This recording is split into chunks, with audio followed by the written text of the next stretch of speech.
Union budget. Union budget Bharat का annual financial report है।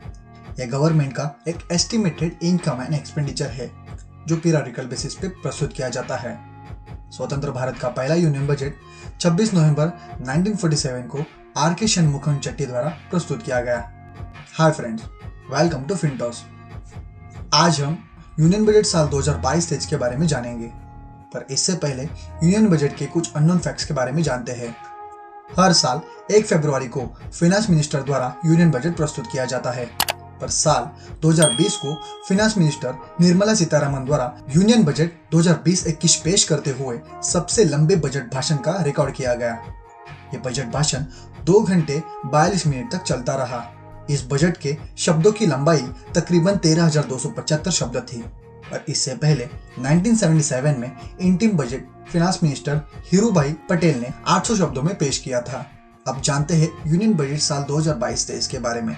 इस साल के बजट में मिनिस्ट्री रिवाइज फंड का एलोकेशन किया था, जिससे ministry of defence, ministry of consumer affairs, food and public distribution, ministry of road transport and highways, ministry of home affairs, ministry of railways, ministry of rural development, ministry of agriculture and farmer welfare, ministry of chemical and fertiliser और ministry of communication, इन सभी को कुल मिला के लगभग 17,51,941 करोड़ रुपए का फंड एलोकेट हुआ। इस साल कैपेक्स यानी कैपिटल एक्सपेंडिचर का टारगेट 5.54 लाख करोड़ रुपए से 7.50 लाख करोड़ रुपए तक बढ़ा है, यानी तकरीबन 35.4% की ग्रोथ हुई है। Emergency credit line guarantee scheme यानी ECLGS कवर 50,000 रुपए से 50 लाख करोड़ रुपए तक किया है। साल 2022-23 में राज्यों को ग्रॉस स्टेट डोमेस्टिक प्रोडक्ट यानी GSDP का 4% फिस्कल डेफिसिट की अनुमति दी जाएगी। फिस्कल डेफिसिट यानी जब सरकार अपनी कमाई से ज्यादा खर्चा करती है। ये डेफिसिट देश के ग्रॉस डोमेस्टिक प्रोडक्ट यानी GDP के प्रतिशत रूप में की जाती है। साल 2021-22 में फिस्कल डेफिसिट GDP के 6.9% है। आने वाले साल 2022-23 के लिए फिस्कल डेफिसिट की एस्टिमेशन GDP के 6.4% रखी गई है, और साल 2025-26 तक इसकी मात्रा GDP के 4.5% की जाएगी। ऐसा देखा जाए तो हर सेक्टर में कम ज्यादा मात्रा में बदल हुए हैं। ट्रैवल सेक्टर 2022-23 में विदेशी यात्रा के लिए ई-पासपोर्ट की सुविधा शुरू की जाएगी, जहां ई-पासपोर्ट में एबेंडेंट चिप लगाई जाएगी। वुमेन एंड चिल्ड्रन, नारी शक्ति के महत्व को समझते हुए महिलाओं और बच्चों के लिए 3 योजनाएं शुरू की गई है। मिशन पोषण 2.0, मिशन वात्सल्य और मिशन शक्ति। उसी तरह बच्चों के हेल्थ के सुधार के लिए 2 लाख आंगनवाड़ियों को अपग्रेड किया जाएगा। इलेक्ट्रिक व्हीकल सेक्टर, इस साल EV चार्जिंग स्टेशन को अनुमति देने के लिए बैटरी स्वैपिंग पॉलिसी को फॉर्म किया है। साथ ही साथ प्राइवेट सेक्टर को बैटरी एंड एनर्जी सर्विस में इनोवेटिव बिजनेस मॉडल बनाने के लिए प्रोत्साहित किया जाएगा, जिससे EV इकोसिस्टम की एफिशिएंसी इंप्रूव हो सके। हेल्थ केयर सेक्टर, इस साल नेशनल डिजिटल हेल्थ इकोसिस्टम के लिए एक ओपन प्लेटफॉर्म चालू किया जाएगा, जिससे हम सभी डिजिटल रजिस्ट्रेशन द्वारा हेल्थ फैसिलिटीज का उपभोग ले सके। उसी के साथ मेंटल हेल्थ काउंसिल के लिए national tele mental health programme शुरू किया जाएगा। टेलीकॉम सेक्टर, 5G के रोल आउट के लिए 2022 में स्पेक्ट्रम ऑक्शन कंडक्ट किया जाएगा। साथ ही 2022-23 में PPP यानी पब्लिक प्राइवेट पार्टनरशिप के तहत भारत नेट प्रोजेक्ट के तहत गांवों में ऑप्टिकल फाइबर पिजाने की कॉन्ट्रैक्ट दी जाएगी। ये कॉन्ट्रैक्ट 2025 तक पूरा होने की आशा है। क्लाइमेट एंड नेट जीरो, इस साल फंड का उपयोग उन प्रोजेक्ट के लिए किया जाएगा जो इकोसिस्टम की कार्बन इंटेंसिटी को कम करने में मदद करे। ग्रीन इंफ्रा को फंड करने के लिए सार्वन ग्रीन बॉन्ड्स लॉन्च किया जाएगा। साथ ही कोल गैसिफिकेशन के लिए 4 पायलट प्रोजेक्ट सेट किए हैं। High efficiency solar module manufacture करने के लिए PLI यानी प्रोडक्शन लिंक इंसेंटिव्स को एडिशनल फंड एलोकेट किया है। एजुकेशन एंड स्केलिंग, कोविड के कारण एजुकेशन में हुए नुकसान की भरपाई के लिए क्लास 1 से क्लास 12 तक को पीएम ई विद्या के 1+1 टीवी चैनल प्रोग्राम को अपने रीजनल लैंग्वेज में एक्सपेंड किया जाएगा। साथ ही साथ डिजिटल यूनिवर्सिटी की भी स्थापना की जाएगी। डायनामिक इंडस्ट्री की जरूरतों को पूरा करने के लिए नेशनल स्किल क्वालिफिकेशन फ्रेमवर्क यानी NSQF को लॉन्च किया जाएगा। Natural, zero budget and organic farming, modern day agriculture जैसी जरूरतों को पूरा करने के लिए स्टेट्स को एग्रीकल्चर यूनिवर्सिटी के सिलेबस रिवाइज करने के लिए एनकरेज किया जाएगा। एग्रीकल्चर सेक्टर इस साल को यानी 2022-23 को international year of millets announce किया है।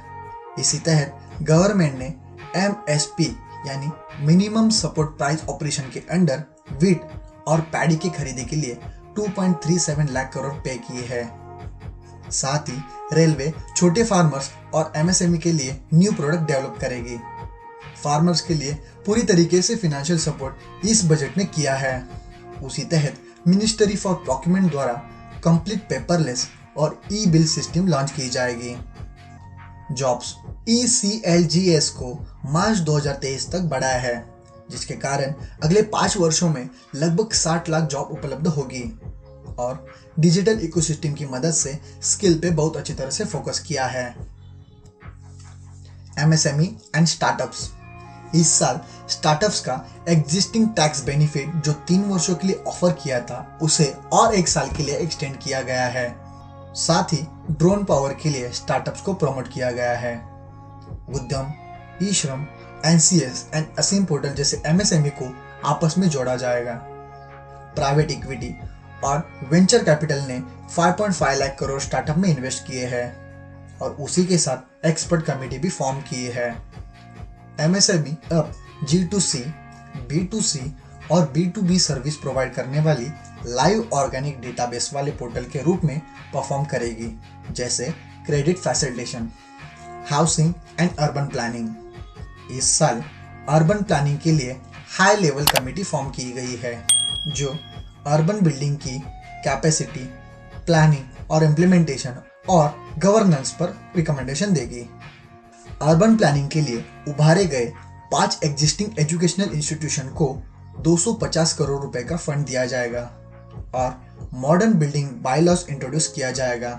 साथ ही सरकार पब्लिक ट्रांसपोर्ट को अर्बन एरियाज में प्रमोट करेगी। कोऑपरेटिव सोसाइटी का मिनिमल अल्टरनेटिव टैक्स 15% तक रिड्यूस करने का प्रस्ताव किया गया है। Infra and manufacturing sector digital infra को प्रमोट करने के लिए देश ट्रैक ई पोर्टल लॉन्च करने वाले हैं। अगले 3 वर्षों में 100 PM गति शक्ति टर्मिनल सेटअप किए जाएंगे। साथ ही PM गति शक्ति इकोनॉमी को आगे बढ़ाएंगे। उसी से यूथ के लिए ज़्यादा से ज़्यादा जॉब्स और अपॉर्चुनिटी आने वाली है।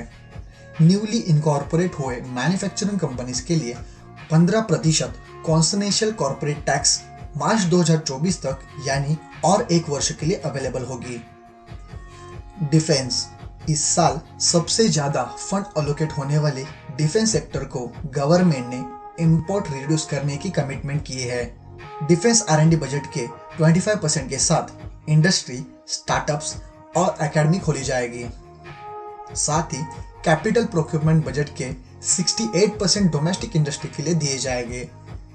2022-23 में नेशनल हाईवेज नेटवर्क का 25,000 किलोमीटर तक एक्सपांड किया जाएगा। उसी के साथ 1 प्रोडक्ट 1 रेलवे कंसेप्ट को लॉन्च किया जाएगा। 2000 किलोमीटर के रेलवे नेटवर्क को अंडर इंडिजियस टेक्नोलॉजी द्वारा कवच तहत लाया जाएगा। Ease of business and living businesses के लिए इसे आसान बनाने के लिए 75,000 कॉम्प्लेंस को एलिमिनेट किया जाएगा और साथ ही 1486 यूनियन लॉज को रिप्लेड किया गया है। ईज ऑफ डूइंग बिजनेस यानी EODB 2.0 और इजी ऑफ लिविंग पेज को लॉन्च किया गया है। उसी के साथ कॉर्पोरेट वॉलंटरी एग्जिट को 2 साल से घटाकर 6 महीने किया जाएगा। मिक्स एंड मैच मेजर इस साल नॉर्थ ईस्ट के लिए new scheme call PM development initiative launch की जाएगी। साथ ही नेशनल रोपवेज डेवलपमेंट प्रोग्राम को PPP यानी पब्लिक प्राइवेट पार्टनरशिप के साथ एम किया गया है, जिससे कनेक्टिविटी इंप्रूव हो सके और बिसाइड टूरिज्म प्रमोट हो जाएगी। डिजिटल करेंसी 2022-23 में blockchain based digital rupees launch की जाएगी और वर्चुअल डिजिटल असेट के ऊपर 30% टैक्स लगने वाला है। Duties on industries.